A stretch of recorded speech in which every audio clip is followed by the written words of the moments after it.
Assalamu alaikum, mes chers frères et sœurs. Croissant de lune, ici, nous partageons ensemble la beauté de l'islam, la sagesse du prophète et la lumière d'Allah. Que cette vidéo soit une source de paix et d'inspiration pour ton âme. Tout commence par un murmure. Presque rien. Une ombre qui passe. Une phrase prononcée d'un ton qu'on ne comprend pas. Un silence qui pèse un peu trop longtemps. Et, soudain, ton esprit commence à tisser des histoires que ton cœur croit vraies.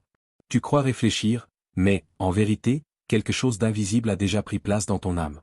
Le shaitan n'entre jamais avec fracas. Il ne crie pas. Il s'insinue. Et chaque fois que tu l'écoutes, il dépose en toi une graine de doute, petite, invisible, mais vivante. Il te fait croire que tu cherches la vérité, alors qu'en réalité, tu nourris le poison du soupçon. Ô vous qui avez cru. Évitez de trop conjecturer, de soupçonner, car une partie des conjectures est péché. Saurate al-Hujurat, 49 horas y 12 minutos. Cette parole divine n'est pas une simple recommandation. C'est un avertissement spirituel. Parce que le soupçon ne détruit pas seulement les relations entre les gens, il déforme ta vision du monde, et il altère ta relation avec Allah. Imagine. Tu croises un ami qui ne te salue pas. Ton cœur se crispe, il m'ignore. Ton esprit continue, il m'en veut peut-être, et la voix du shaitan, douce et logique, murmure, tu vois, il ne t'a jamais vraiment aimé. Mais ce que tu ignores, c'est que cet ami portait peut-être une lourde épreuve. Peut-être que ses yeux ne t'ont même pas vu. Peut-être qu'il a pleuré toute la nuit avant de sortir. Mais ton cœur, déjà blessé par l'orgueil ou la peur du rejet, a préféré imaginer le mal plutôt que chercher le bien. C'est ainsi que le doute s'installe, par la paresse du cœur à pardonner, et par la facilité de l'âme à accuser. Chaque soupçon, même petit, laisse une trace.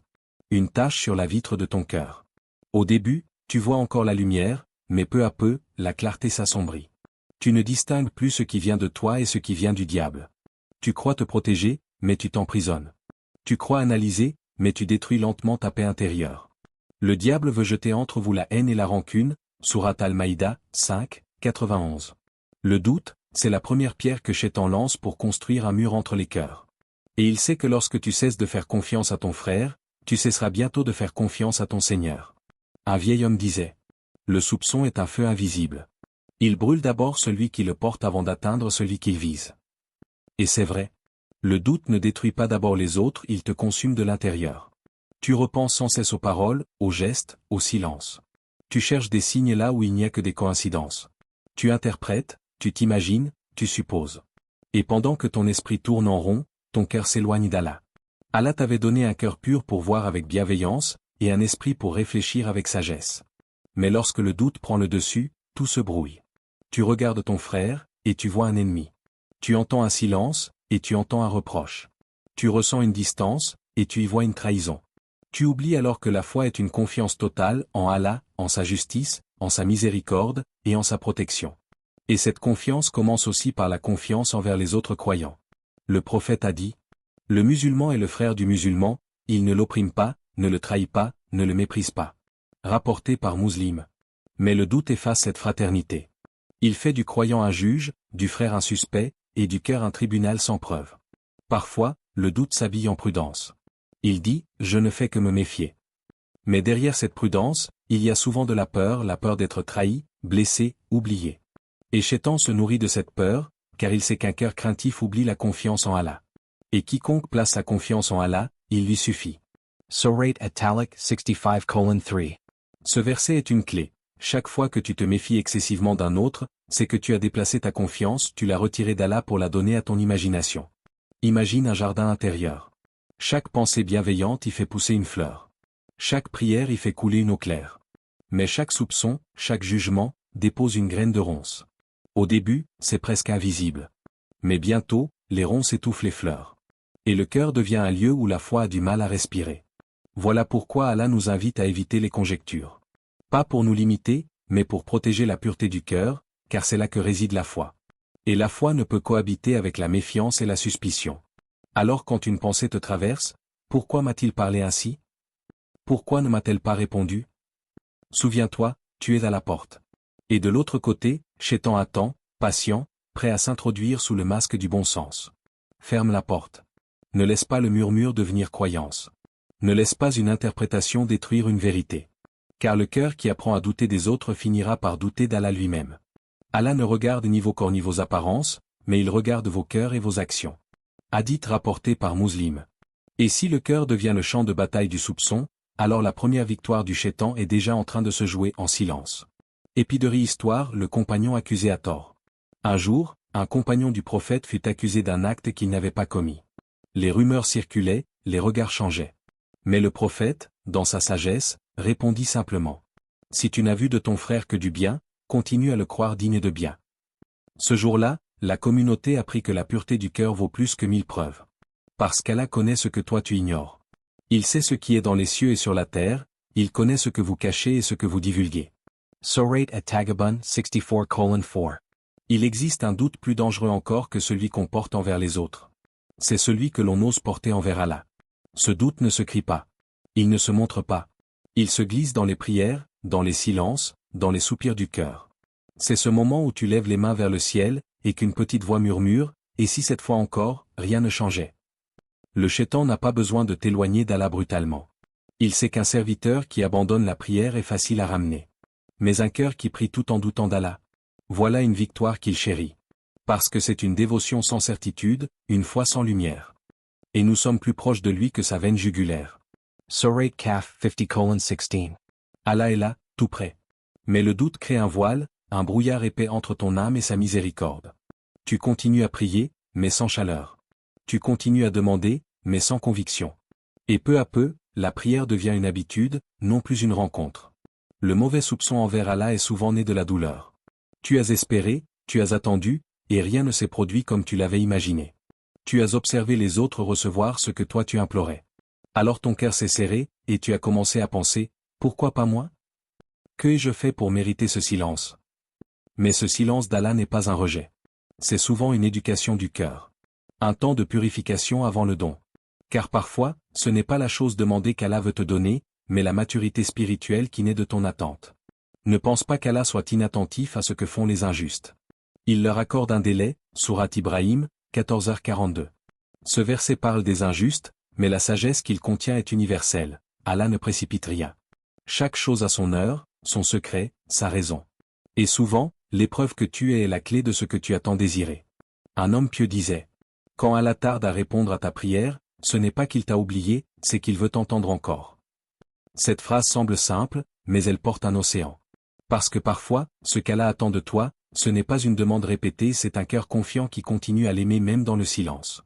Colombe l'histoire, la femme qui doutait. Une femme pieuse priait chaque nuit, demandant à Allah de lui accorder un enfant. Les années passaient. Chaque ramadan, elle suppliait encore. Chaque prière, chaque larme portait le même mot, Ya Rab, mais le ventre restait vide, et le cœur se fatiguait. Une nuit, épuisée, elle laissa échapper cette phrase. Peut-être qu'Allah ne veut pas m'entendre. Elle s'endormit dans les larmes. Et dans son rêve, une voix se fit entendre. Comment veux-tu que ton Seigneur t'accorde ce que tu demandes, alors que tu doutes de sa sagesse? Elle se réveilla bouleversée. Ce n'était pas une réprimande, mais une révélation, son désespoir venait non pas du retard d'Allah, mais de son manque de confiance.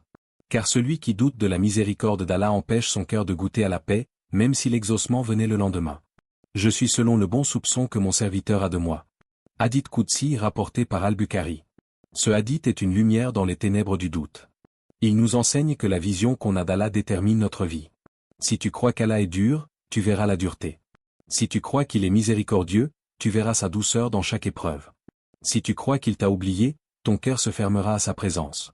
Mais si tu crois qu'il t'aime, tu verras dans chaque délai une sagesse cachée. Le doute envers Allah ne vient pas de la foi faible. Il vient souvent de la douleur non comprise. Et c'est là que le Shaitan frappe, il te fait croire que ta souffrance est un signe d'abandon, alors qu'elle est souvent un signe d'attention. Rappelle-toi le prophète Ayyub alayhi salam. Il a tout perdu, richesse, enfants, santé. Mais jamais il n'a douté. Il a seulement dit, « Le mal m'a touché, et toi, tu es le plus miséricordieux des miséricordieux. » Sourate Al-Anbiya, 21:83. Il n'a pas dit, « Pourquoi moi ?» Il a dit, « Toi, Ya Rab. » Parce qu'il savait que derrière chaque douleur, il y a un regard d'Allah posé sur son serviteur. Chaque fois que tu crois qu'Allah t'a oublié, souviens-toi que c'est le Shaitan qui te le dit, pas ton Seigneur. Car Allah ne cesse jamais d'aimer. C'est le cœur de l'homme qui cesse parfois de le percevoir. Et ton Seigneur ne t'a pas abandonné, ni détesté. Sourate Ad-Dua, 93:3. Cette parole fut révélée au prophète lui-même, au moment où il traversait un silence divin douloureux. Même le meilleur des hommes a connu ce sentiment. Mais Allah l'a apaisé par cette phrase d'éternité, « Je ne t'ai pas abandonné ». Et par elle, il apaise tous les cœurs blessés jusqu'à la fin des temps.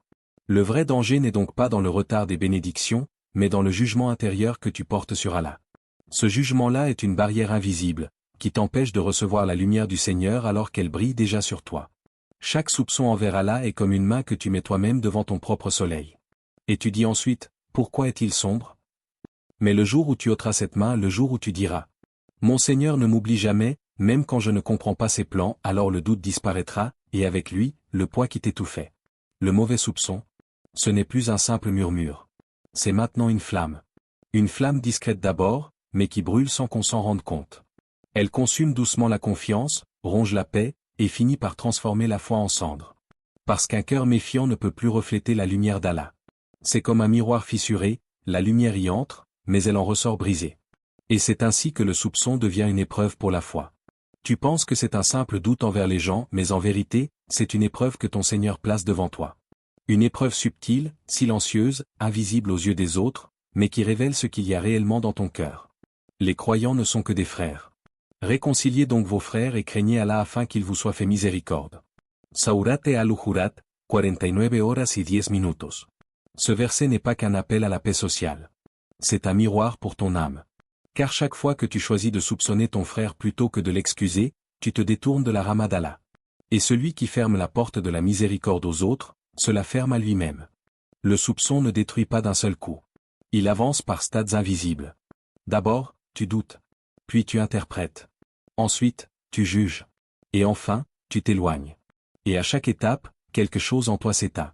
La tendresse disparait. La compassion se fane. Et la foi perd de sa lumière. N'as-tu pas vu celui qui prend sa passion pour divinité? Allah l'égare malgré sa science, et celle son oui et son cœur.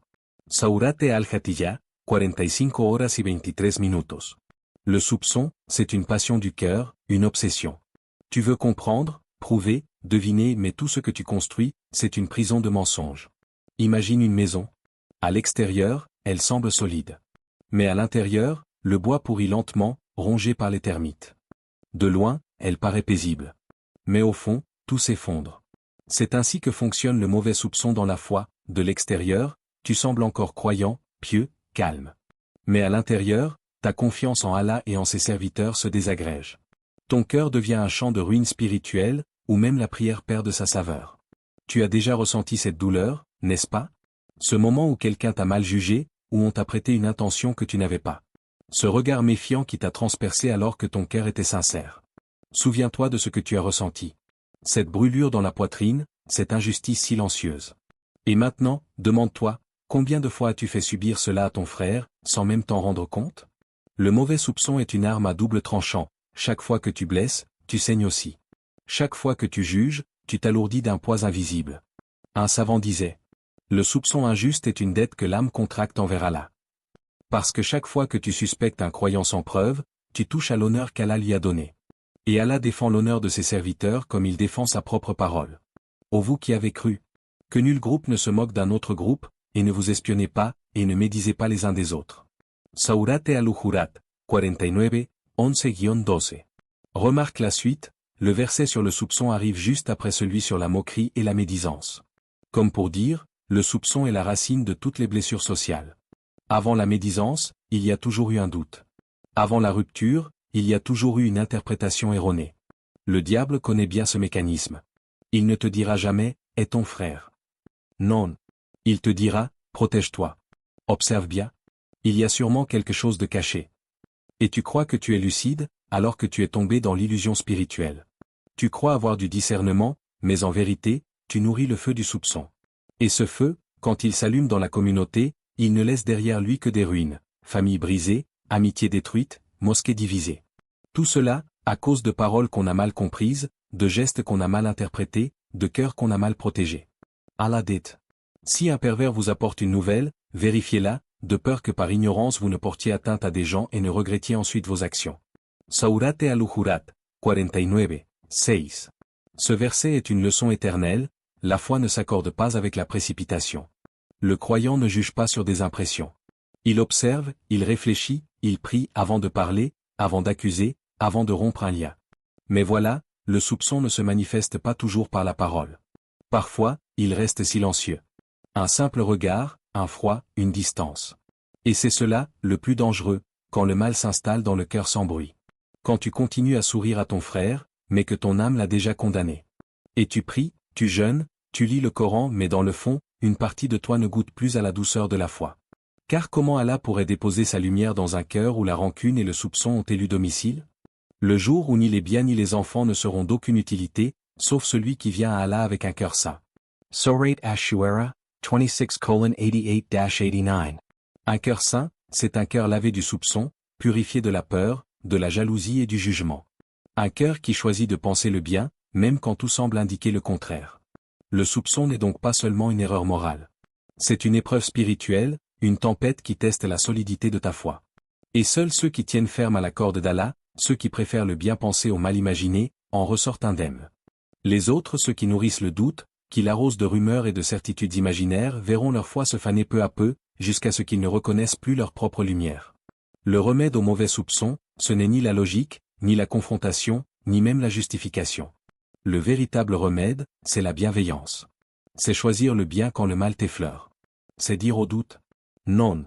Il refuge de te nourrir. Et chaque fois que tu fais ce choix, ton cœur se purifie un peu plus. Le mauvais soupçon naît d'un cœur troublé. Mais la bienveillance, elle, naît d'un cœur en paix. Et pour retrouver cette paix, il faut apprendre à voir avec les yeux d'Allah, pas avec ceux de l'ego. Pardonne, ordonne ce qui est convenable, et détourne-toi des ignorants. Surah Al-Araf, 7, 199. Ce verset est une clé. Il te dit trois choses: pardonne pour libérer ton âme. Ordonne le bien pour ne pas sombrer dans l'amertume. Et détourne-toi pour protéger ton cœur de ce qui ne le concerne pas. C'est ainsi que se fait la purification, non pas en débattant, mais en épurant ton regard. Le Shaitan déteste les cœurs bienveillants. Parce qu'il sait qu'un cœur qui pardonne est un cœur qu'il ne peut plus atteindre. Alors, quand il chuchote, regarde ce qu'il t'a fait ou tu ne mérites pas qu'on te traite ainsi, rappelle-toi cette vérité. La vengeance du croyant, c'est le pardon. Car celui qui pardonne pour Allah n'abaisse pas sa dignité, il l'élève. Et Allah promet, celui qui pardonne et réforme, sa récompense incombe à Allah. Surah Ash-Shura 42:40. La purification du cœur commence souvent par une décision silencieuse. Tu ne changes pas le monde autour de toi, mais tu changes ton intention. Tu décides de penser le bien, même quand tout te pousse à penser le mal. Tu dis, peut-être qu'il traverse une épreuve. Peut-être qu'elle a eu peur. Allah seul sait. Et cette phrase, Allah seul sait, devient un bouclier contre le doute. Elle te protège des blessures invisibles, de ces pensées qui rongent, de ces colères qui s'enracinent. Plus ton regard devient miséricordieux, plus ton cœur s'allège. Et plus tu t'élèves spirituellement. Parce que la foi n'est pas seulement un acte de prière, c'est aussi un regard sur le monde. Un regard qui choisit la paix, là où d'autres voient le conflit. Un cœur pur, c'est un cœur qui refuse la saleté du soupçon, même quand il aurait 1000 raisons d'en douter. C'est un cœur qui choisit de ressembler à l'eau claire, il reflète tout, mais ne garde rien d'impur. Soleil et petit nuage. Histoire, le jeune homme et le savant. Un jeune homme se plaignait à un savant. Les gens parlent mal de moi, même sans raison. Le savant sourit et répondit calmement. Si tu t'arrêtes à chaque chien qui aboie, tu n'arriveras jamais à destination.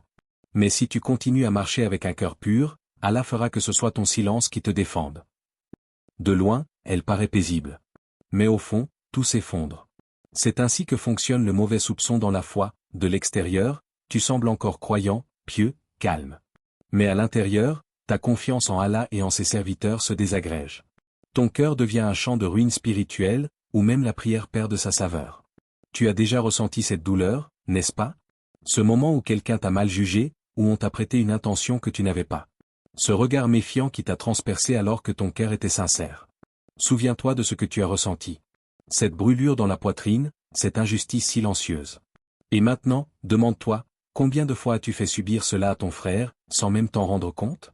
Le mauvais soupçon est une arme à double tranchant. Chaque fois que tu blesses, tu saignes aussi. Chaque fois que tu juges, tu t'alourdis d'un poids invisible. Un savant disait, le soupçon injuste est une dette que l'âme contracte envers Allah. Parce que chaque fois que tu suspectes un croyant sans preuve, tu touches à l'honneur qu'Allah lui a donné. Et Allah défend l'honneur de ses serviteurs comme il défend sa propre parole. Ô vous qui avez cru, que nul groupe ne se moque d'un autre groupe, et ne vous espionnez pas, et ne médisez pas les uns des autres. Surah Al-Hujurat, 49, 11-12.